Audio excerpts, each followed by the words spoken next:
All right, guys. Excuse me. Happy Thanksgiving. That's right. I am live on Thanksgiving, and I'm thinking if anybody watches this live, they're probably just waiting for the food to be ready, and I know how that feels. That's like the worst part about it is you just starve until finally the food is ready. But I don't do that. I'm gonna go and show up just before the food. What is up, Trucker Abdullah? What is up, buddy? I watched a couple of your videos. Some of those videos are kind of cool and informative. Um, but yeah, so I just thought, I'm out here Thanksgiving, kind of screwing around until I go to meet up with some of the family, have a little quick meal, kind of mess around with this Altima, which I finally have the proper paperwork on. And I'm the kind of guy, I don't like taking too many risks. It took me a little while to get the paperwork on this thing. I didn't want to do anything to it. But let me go ahead and tell you about what I have done now that I have that proper paperwork in order. So, essentially, the guy that had it, if you guys watched the original video I made, he was having trouble with it because he was driving from New Jersey down to Florida, and the thing just started running really, really bad. Misfiring like crazy. He couldn't even get down the road with it. He was referred to me by the dude at AutoZone, which is kind of interesting, but whatever. So he brought it to me, and I kind of told him, I gave him a pretty basic rundown of what I found right up front. I said it definitely has a problem with the coil pack, and the reason why I had a problem with the coil pack is the valve cover. There's little O-rings around each one of these that go down to the spark plug.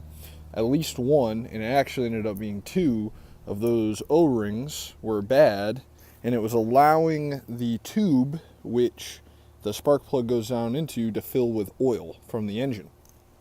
Which, yeah, not a good thing.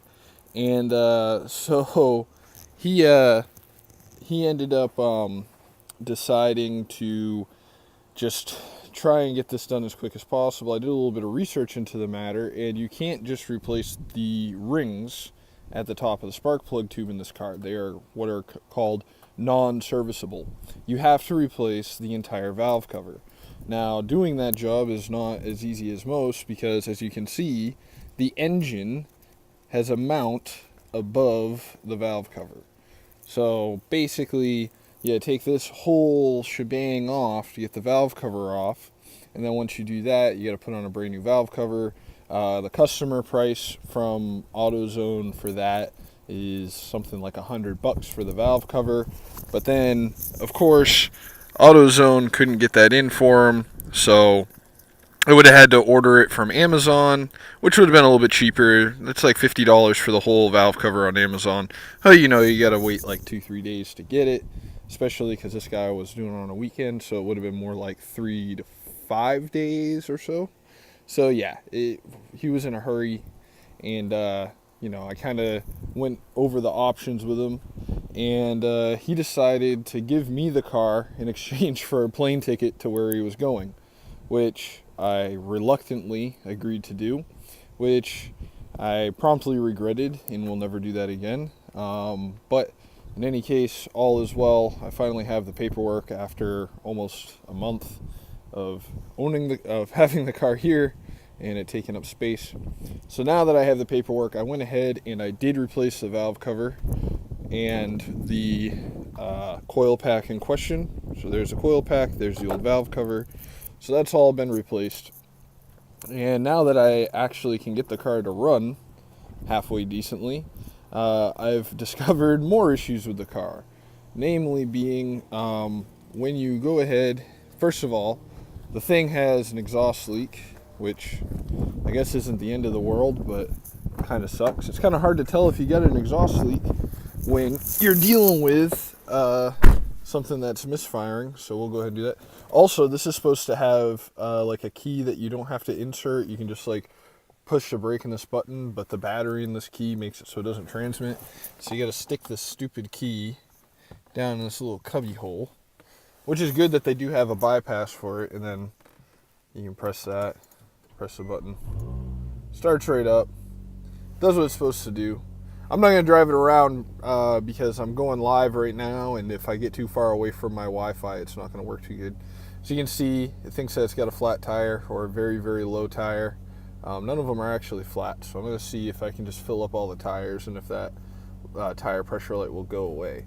But essentially what happens is you can, this thing has a CVT in it, so it's kind of weird how it all works, right? So you can put it in drive, it bumps right into drive easy, goes in reverse fine, and then when you put it in manual mode, it just stays in first, and it doesn't matter, like I'm not moving right now, so normally you probably wouldn't even see that number change, but it will not come out of its like lowest ratio. And I've already cleared all the codes in this because I kind of do this thing where if something has a problem, and it had a service engine light on, if it had codes in it, you know, you can try and go by the old codes, but what I like to do personally is kind of take note of what's there, clear it, drive it around as much as you can, or, you know, whatever, and see if you can replicate any of those problems, because you have no idea how long that code has been in the module, and the issue that you're looking at might not still be there. So obviously it definitely had a random misfire code, pretty clear, right? It also had a temperature circuit A issue, so like a transmission temperature circuit A circuit issue, that was all in global OBD2 codes, so those are like just the standard codes. But that doesn't really tell you a hell of a lot.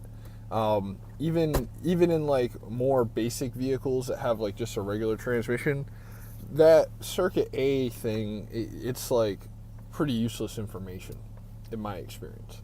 So luckily that ZR13 scan tool does do the OEM advanced codes. So I went ahead and I jumped into Nissan OEM enhanced and found more transmission codes that were a lot more helpful. So it had codes for the transmission line pressure being too low, but it also had a code for the speed sensor being off. Now, individually, either of those can cause the problem that this thing has, but I'm not the type to try and just throw parts at a problem, right? Even on customer vehicles where the money's not coming out of my pocket, which in this situation the money would be coming out of my pocket, but even when it's not, I am very big on trying to figure out exactly what's wrong with it. Now, if both of those things are the issue, then okay, then I will replace both of them. But if I can only replicate one of those two codes, it's a little bit better, because then I can say, okay, it's got a line pressure issue, so let's go and see if it just has low fluid, if it has a bad transmission, or whatever. Or if I get a speed sensor back on it, then I know just replace the sensor or clean up the connector or whatever I need to do. So that's pretty much what I'm trying to do. I've been kind of, driving it around the parking lot, back and forth, trying to get that check engine light to come back on so I can pull up them codes, and I'm plugging in my scanner periodically after driving it to see, if any of the codes are in the module, but they haven't popped up on the dash yet, which happens all the time. So that's kind of what's going on with that. Obviously, being Thanksgiving, I can't get any parts for it, but I also found that it's pretty low on transmission fluid, which is concerning to me, right? Because, your transmission, there's nowhere for the fluid to go unless it's leaking. So something is leaking there. It's losing fluid for a good reason. So I'm going to try and address that as well.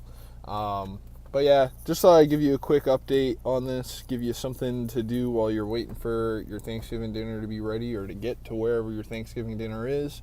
And thank you so much for watching. Hit that like button if you like this. Hit that subscribe button if you want to see more videos like this, or if you want more updates on this car as they come along. And I'll catch everybody in the next one.